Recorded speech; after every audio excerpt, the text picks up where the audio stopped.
I had a very happy childhood. My parents were kind and supportive and deeply loving, but I was not a happy child.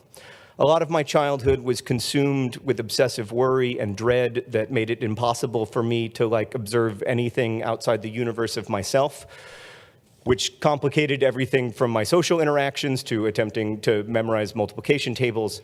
I'm going to try to explain what this experience was like for me. So thoughts pop into our heads all the time, even unwanted thoughts, and that's very normal. The unwanted thoughts that seem to come out of nowhere are called by psychologists intrusive thoughts. And some of these intrusive thoughts are so common that they have names, like people walk up to a bridge or the edge of a canyon or a high building or something, and they feel a weird urge to jump, but they don't really want to jump, and then they take a step back, and they're like, that was weird. And then they go on and have a different thought. I am not able to go on and have that second thought. These intrusive thoughts, for most people, are not a problem. By the way, when I first heard this term years ago, I heard it as invasive thoughts, which I actually like better, because it does feel to me as if my invasive thoughts, like invasive plants, have arrived at my biosphere from somewhere else and are now spreading out of control.